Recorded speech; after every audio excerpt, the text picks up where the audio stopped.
नमस्कार फ्रेंड्स, मैं डॉक्टर अमित कुमार दुबे आज आपके लिए इतनी रोचक और आश्चर्यजनक जानकारी लेके आया हूँ। और ये जानकारी ये है कि जब भी आप पेस्ट करते हैं, जब भी आप ब्रश करते हैं, तो जब आप कोई कोलगेट करते हैं तो कोलगेट में आप सबसे पहले एक ब्रश लेते हैं जिसके ऊपर की कोलगेट पेस्ट को लगाते हैं।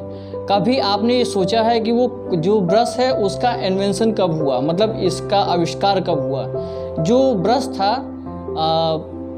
ये उतना ही ज़रूरी है जितना कि आपका पेस्ट ज़रूरी होता है। से 3000 BC पहले बेबीलोनियंस जो प्रजाति के लोग थे वो लकड़ी के टुकड़े का यूज़ करते थे, जिसका कि एक सिरा आपको कूच के बिल्कुल ब्रश जैसा बना लेते थे और दूसरा सिरा को नुकीला कर देते थे।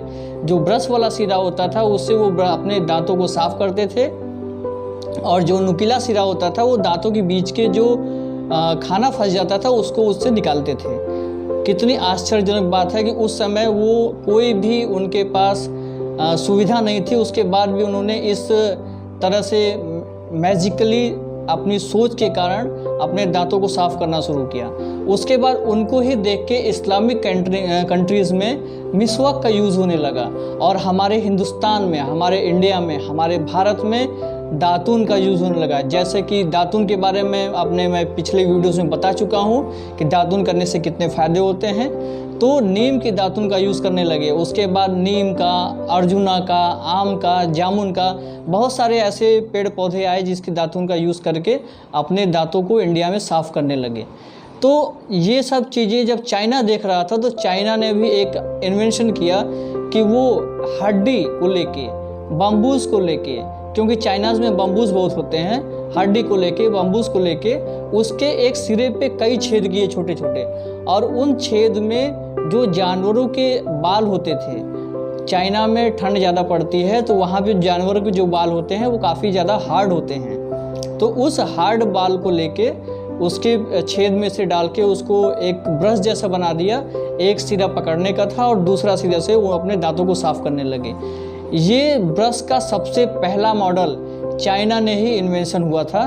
और आपको जान के आश्चर्य होगा कि बहुत सारे कंट्रीज़ की 20वीं शताब्दी के शुरुआत से पहले बहुत सारे कंट्रीज़, मतलब कि इंग्लैंड भी चाइना से ही उस ब्रश के मॉडल को बार बार परचेस किया करता था, मतलब आयात वहाँ से किया करता था। उसके बाद क्या हुआ कि आपको ये भी जान के बड़ा आश्चर्य होगा कि जो आजकल हम ब्रश करते हैं इसका मॉडल कोई और नहीं, एक मुजरिम, मतलब कि एक विलियम्स एडी नाम के इंसान थे जो कि सज़ा काट रहे थे और जेल में थे। जब इन्हें साफ़ करने के लिए नमक का दिया गया, नमक का यूज़ इन्होंने किया तो उससे अच्छे से दांत साफ़ नहीं हुआ। उसके बाद राख से यूज़ किया तो राख से भी दांत साफ़ नहीं हुआ।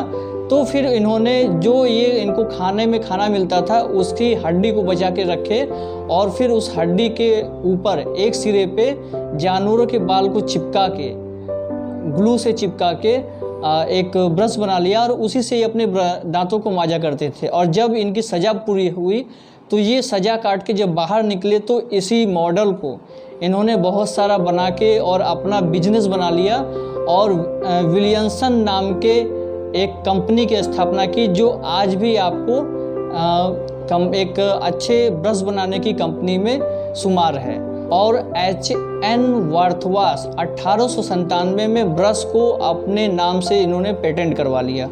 उसके बाद कभी कभी ये देखने में आने लगा, प्रचलित में आने लगा कि जानवरों के बाल से जो ब्रश बना हुआ था उसमें बैक्टीरियल इन्फेक्शन बहुत ज़्यादा होने लगा।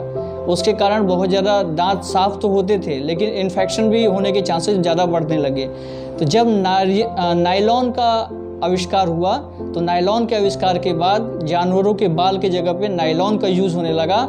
और 1938 में पहला टूथब्रश जो आजकल के समय में आता है, पहला टूथब्रश आया और तब से लेके आज तक टूथब्रश में मॉडिफिकेशन चलती रहती है और आपके दांतों के अकॉर्डिंग और जिगजैग और सिंपल, सॉफ्ट ब्रिसल्स, कई प्रकार के टूथब्रश बनते रहते हैं। तो ये रहा टूथब्रश का इतिहास।